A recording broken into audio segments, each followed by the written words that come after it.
Hello and welcome to Faithfully Stampin' with Jennifer Helm. I am Jennifer Helm, the Faithful Stamper, and I'm an independent demonstrator with Stampin' Up. I have been a demonstrator for 10 years, and I am happy to be sharing some crafty goodness with you. I wanted to share very quickly, it is April 2025, and our new annual catalog is coming very soon, in less than a month. If you do not have a demonstrator that you are currently working with and you would like a copy of this catalog, please feel free to reach out to me and I would be happy to send you a copy. I'm going to take a moment and show you a new project I'm working on. I have started a monthly online card kit at the request of some of my customers. So it is available for people that do not live near me. I'm in Maryland, and so if you are interested in card making and would like a kit class, please feel free to get in touch with me, and I'd be happy to work with you on this. So these are the 3 cards for our May monthly kit. The premise of the kit is going to be 3 cards for $10, $14 if you need it shipped. It'll be 2 general cards, so to speak, and 1 holiday card. Now you will provide your own sentiments for the cards. So for example, this is a birthday card and kind of a thinking of you card along with a Christmas card. You can make this one a Mother's Day card. This could be an Easter card, whatever you like. Just you will do your own stamping, but I will provide all the rest of the materials. So the first option is for the 3 card kit for $10, shipped for $14, or if you'd like to make 2 of each card, so a total of 6 cards, that'll be $20 or $25 if you need it shipped. The deadline to RSVP for this and pay is April 30th. If you have any questions, you can reach out to me at The Faithful Stamper on Facebook or through my website. You are able to contact me and I'll be happy to work with you. I'd love to have you as part of my online class. And you would be receiving, along with the card materials, a video tutorial of how to create those cards. All right, but the reason you're here tonight is because you want to check out this quick and cute DSP treat box. This is a small, narrow box. You can see it about fits in my hand. And this is created simply with a piece of cardstock and some designer series paper. Long and, well, I say long and narrow, but it's not terribly long and narrow. We'll get into dimensions, but for an idea, it holds 7 Hershey Kisses. It does hold other things, so we'll talk about that in a little bit. But one of my favorite things is that this box will fold flat.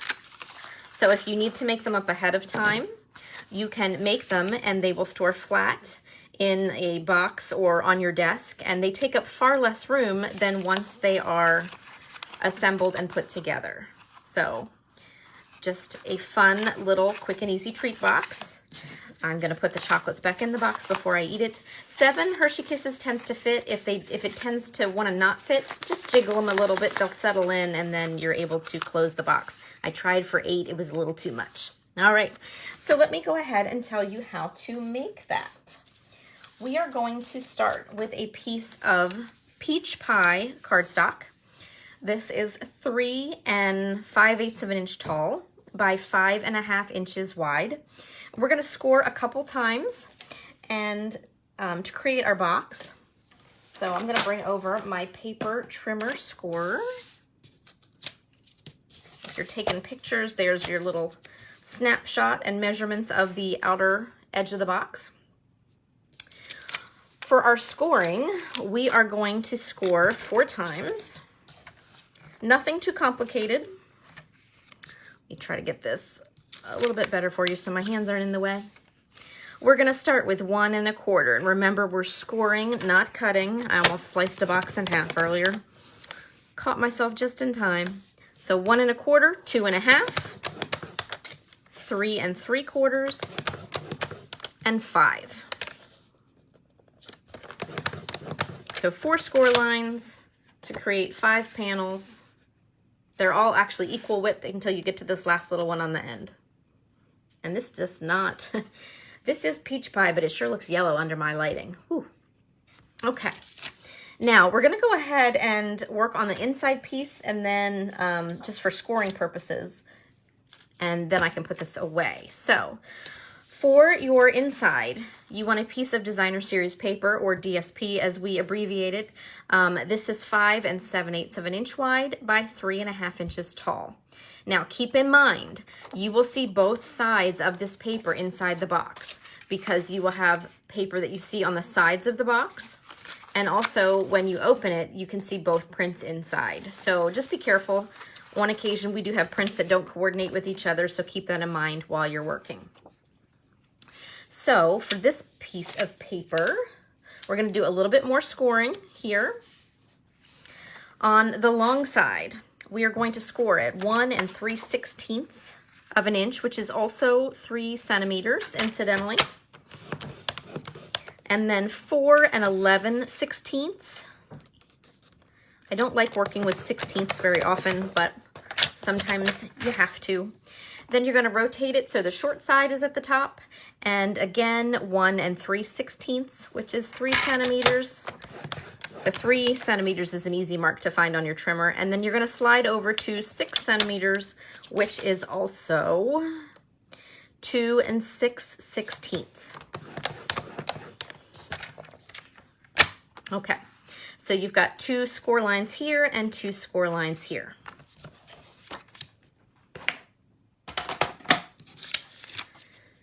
First of all, we're going to go back to the outer cover and stamp that, because there's a few tricks here to, I think, make your life easier when assembling the box.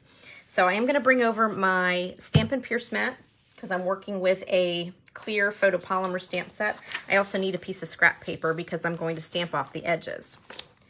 Now, you can either stamp before you score, or you can do what I did and score and then stamp. It really doesn't matter. I'm not looking for perfection as far as the stamped images go, so stamping over these score lines isn't going to hurt. You do want to have the kind of the valley look of the score line as opposed to the raised. Keep that on the inside, and then this is the outside of the box. And so your directional stamps are stamped in the right direction. Keep your narrow panel down at the bottom. I speak from experience. I messed up my first box by thinking I had to rotate the stamp. Don't do that. Just keep the small panel at the bottom, and you'll see here in a moment when I get the right ink pads out how this will come together. So I'm going to start with Peach Pie to match my cardstock. Pardon me. And I'm going to use stamps from our beautiful butterflies. For you is the wording I'm going to use for the box, but I'm going to use the 2 smallest butterflies and then this little speckle polka dot stamp as well. So first of all, I'm going to take the larger of the 2 small butterflies, so it's kind of the one with a full spread of wings, and stamp on my paper. So this is going to be the lip where you will open the box. So I'm just going to randomly stamp these butterflies. And then when I am happy with my arrangement here, what I'm going to do now is bring over my little speckle stamp, because I like this, but I don't like the open space in between. So I'm going to make sure I didn't have ink from another project on that stamp. I'm just going to fill in a little bit. I'm not going to go crazy here, but just fill in some of these spaces. And I just like the look of that better. Okay. So for now, I'm going to put this ink away.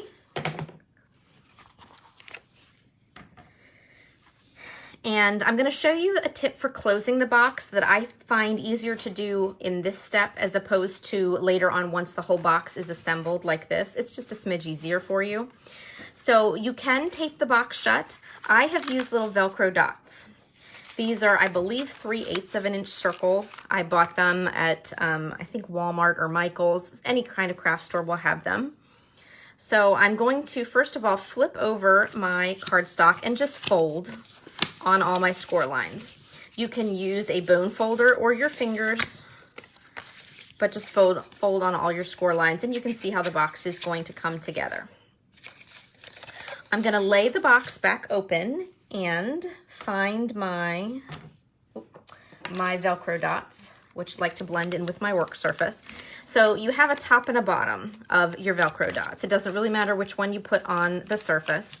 But what I'm going to do, I like to put 2 Velcro dots on the flap. I tried one in the center. It's okay, but my preference is to put 2, one on either end. Not all the way at the end, but just like so. So I put one section down and give it a nice press. And then I'm going to come in with the other half of the Velcro dot. And I'm going to match those sticky Velcro pieces together. Like so. So the adhesive that'll stick to the other side of the box is facing up. I'm going to turn this sideways, and I'm going to fold one panel in like so and hold it. And then I'm going to fold here on this score line. So not on my tiny flap, but after that first full panel. And I'm going to press it up. So basically this first score line from the small panel is going to line up with the edge of the box. Okay. I like to give it a good press right on those Velcro dots. If I maneuver the box, you can see how it forms.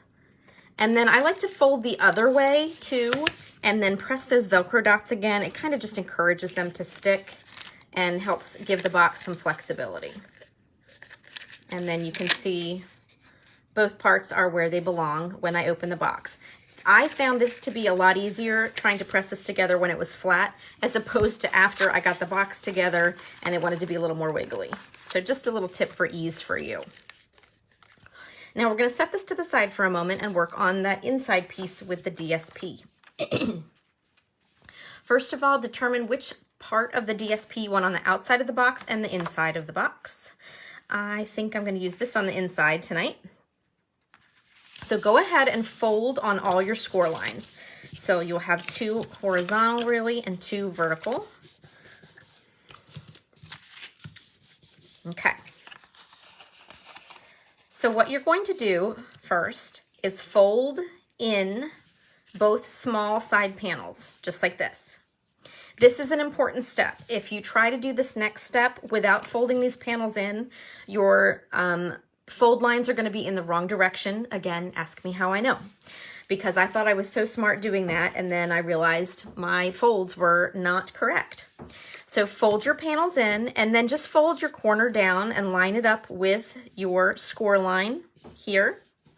So you're just folding these corners in.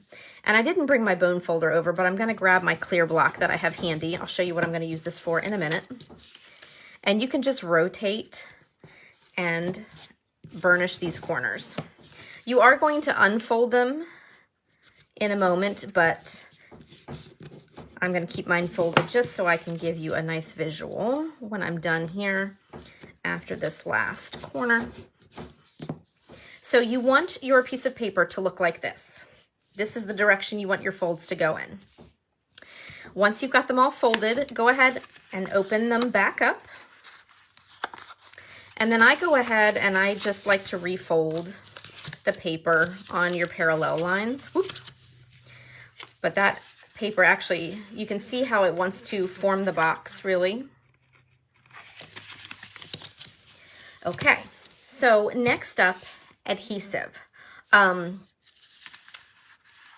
If you are a glue girl, this box can absolutely be done with glue.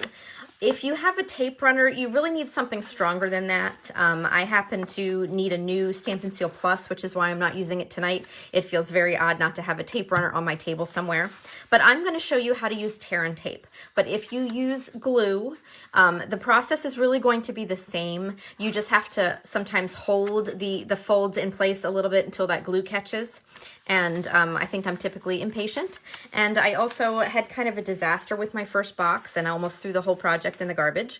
So I opted to try it with tear and tape. That works for me. If green glue is your friend, go ahead and use that. So you have options for this box.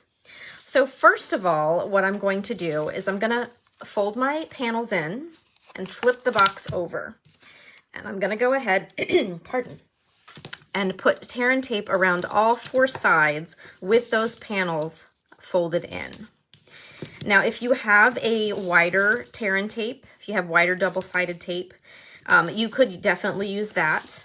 I cannot sell you wider tape through Stampin' Up, so that's why I'm using our official tear and tape. Pardon. This is 1/4 of an inch wide. Now, before I peel that off, I'm going to go ahead and work on the other pieces. I just almost forgot to do this earlier, and so I wanted to show you that step. So what you're going to do, and I'm actually going to pull over a template I made. So here's the template with the panels folded in, and you can see my score lines going in the appropriate directions because I folded them in. If you are using glue, you want to keep it directly on the panel between the score lines here. So the upper inner corner of each of the 4 corners. Hopefully you can see what I mean here. The red lines are where I'm going to put my tear and tape. So I'm going to put it on the diagonal on the small panel, but I'm actually going to put my tear and tape just on the outside. It gives me a little more room to work with because this is really, when you look at it, not much bigger than my thumb. So you can see where the green glue would go if you're using that. And what you can do is just put the green glue here on the triangle, and then you'll just pinch it shut like this. And hold it for a minute, and once it takes, move on to the next one. Okay? But as I mentioned, green glue and I do not get along. So I discovered through trial and error, you can kind of see, I'm going to fold it back here. This little triangle is where I want the majority of the adhesive to be, because then I'm going to fold it in and it's going to line up here. Okay?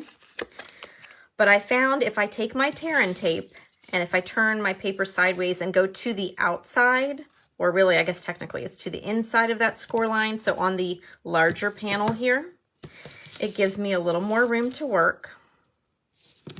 And I go ahead and do these straight pieces first.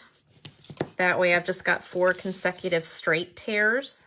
I pull the tape back against the clear block edge. Go ahead and give that a press. And now I'm going to go back and use my tear and tape and do these angles right on the inside of that score line. Now this first one isn't going to be as close because I've got that straight edge. But once I pull back against my block here, I've got an angled edge. And so these other 3 are actually going to work beautifully. And I can get right up against that other piece of tape. One more. Okay, so I like to go ahead and press everything just nice and firm to make sure everything is adhering well together. So what we're going to do next is bring over your outer shell of the box, which is not cooperating with me. Okay, open the box up and lay it flat. We're going to take our DSP panel with our small panels folded in. You can turn it over and take off your tear and tape, or here's where you put your glue on if you're using your green glue. Remember, don't go overkill. You don't want glue oozing everywhere. And then what you're going to be doing is you're going to be lining up these 2 score lines, which you can see front and back here, with these 2 score lines here. So what I do is I tend to hold a little more kind of behind here, but keeping my hands off the glue. You have a very small border around the outside. So by holding it up like this, I can put it in place and make sure I'm pretty well close to the edge and line those score lines up. And then once the score lines are lined up and I look pretty straight here, I'm just going to move my hand out and give that a good press. You can see it's very narrow, but you have a little bit of wiggle room. Basically, you just want to make sure this DSP panel is within the cardstock boundaries, okay? And then you can go ahead and fold it. Just encourage that paper to work with you. Now open it up and go ahead and take off your tear and tape, or this is where you put your glue on in those little triangles like we talked about. Hopefully I'm not terribly confusing you there. But my first box was so wonky with the glue. Green glue and I just do not communicate well. Okay, So now when you're ready with either your dot dot not a lot glue or your tear and tape, just go ahead and fold these in, because as I mentioned earlier, this box folds flat for storage, right? Before you fill it up. So it's perfect because this is a whole lot easier than trying to juggle lots of corners and hold that box together, right? Being able to press it flat. Okay. So if you're using the glue, you might have to hold it for a little bit longer to set. And then what you're going to do is you're going to start to fold up the bottom of the box, but also pull up on the center here. But you can see as you pop that center and start to fold, your box is going to come together. And what I like to do here is just kind of fold back that top flap and pinch. You're just kind of encouraging the paper to fold in the shape that you want, since it's not used to doing it yet. Okay? And then you can go ahead and close the box. If your sides are bowing out a little bit, just kind of give them a gentle tap with your finger. They'll cooperate. Okay? And then the second time, your box will definitely start holding that shape that you want. And you can go ahead and fill it now or wait until after you decorate it. So mine's a little crooked here. There we go. So I kept my decorations pretty simple. You can go as fancy or as simple as you like. I would not overhang a whole lot of the box. I'm going to show you a couple different samples, but here I kept pretty close to the width of the box. So what we're going to do here is bring over my Stampin' Pierce mat again. I have a pre-cut circle from our Stylish Shapes, and then this little label is from our Iconic Imagery set, which was an online exclusive. And I have my Summer Splash ink. I'm going to switch to my smaller butterfly stamp and put him or her right here. And then for you is the sentiments I was thinking of. I'm thinking a little bit ahead for Mother's Day. But these would be cute Easter boxes. These would be cute for any occasions, depending on what you put inside them. And I think I'm done with this ink.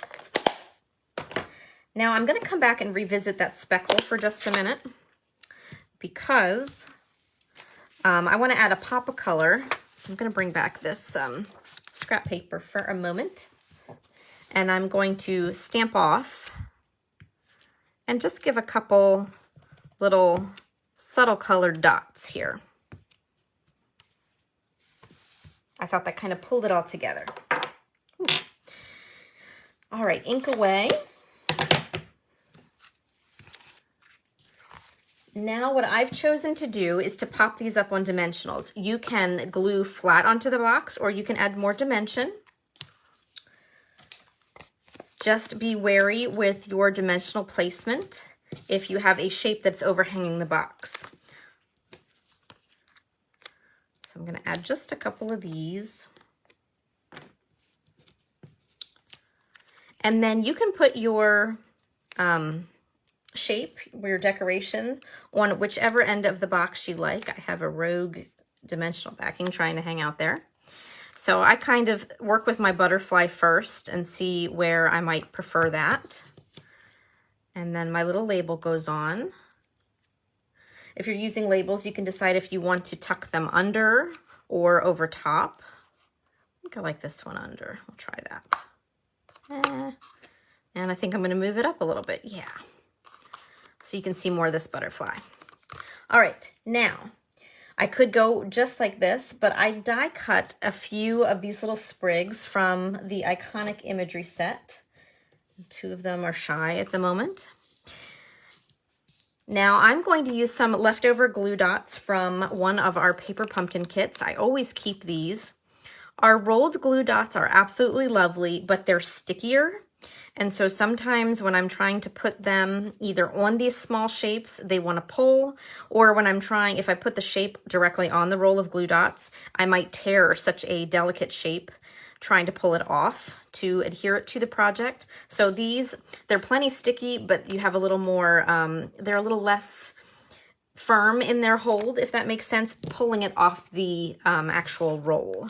So as far as like general stickiness, it's probably about the same, but This is a lot easier than trying to pull a really gummy glue dot off and ruining your project that you've worked so hard on. So I'm just gonna stick a couple of these on. I just thought this was a nice accent. Gave a little something to my box. So these are gonna overhang a little bit.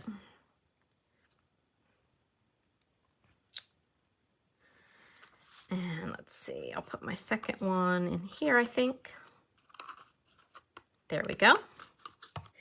And then last but not least, I'm going to add some of our In Color Shimmer Gems. These are also peach pie. And I'm just going to use a couple of them here to kind of fill in these blank spaces and add a little bit to the box. I think I'm going to put one right there. Okay. So there you have our quick and cute DSP box. And honestly, if you're looking at that thinking that wasn't all that quick, I promise you, once you do one, you'll get the hang of it and you can make more very quickly. So there are our boxes that we made this evening. Now I do have a couple more in different colors. Here is another one in more of the in colors. I used 4 of the 5 tonight. I did not use Petunia Pop. This is Shy Shamrock and Pretty in Pink. And I wanted to show you that the boxes, in addition to holding 7 Hershey Kisses, you can use mini nail files. They will fit nicely, and chapsticks. This is a larger chapstick. If you're using the smaller one, 2 of these will fit in the box along with a nail file. I don't think you can fit 3, it would be close. So 1 of the larger ones or 2 of the small ones would fit. So that's a nice non-candy option. This is the box that started it all. I was given this box at a retreat that I went to. They give us little table gifts throughout the weekend, and I just thought this was great, especially when I found out you could store it flat, because I could make these up ahead of time for the holidays and just not stuff them until closer to the holidays, and then these would be a great little treat to leave on someone's desk around the holidays, at place settings for any holiday, Easter, Thanksgiving, favors for parties and showers. And this one will also hold 3 of these Merci chocolate bars. So another nice option. I'm thinking you could maybe fit square Dove chocolates in. I didn't have any to try. I think the truffles might be a little too big. The like the Lindt truffles might be a little too big for the box. But again, I didn't have any of those to try. So here is my version. I wanted you to see this is just a strip with the sentiment on, layered on top of some flowers. I went ahead and made my version using the same colors and stamp set actually on the outside, but I added some die cut hearts along with my sentiment and some pearls. And if you've got the right size hand cream, it might fit in this box. Now, there are several sizes of these mini hand creams. The first one I grabbed did not work, but then I realized this one that I did have was smaller, and it is a perfect fit in the box. I don't know if it tells me. It doesn't say how many ounces it is, but you can see what you have that might fit in the box. And I think you could put a nail file in here too. And then I made a couple of these for Mother's Day. Here are the die cut shapes is a little bit larger than these small ones. So you can see it overhangs the box a little bit. I wouldn't go much bigger than this though. I think it would be overkill for the size of the box. And I just added some greenery and my pearls. And I have to show you the beautiful DSP. This is new designer series paper that is coming May the 6th in our new annual catalog. Beautiful on the outside and the inside. And then I made one more in purple. This is Fresh Freesia.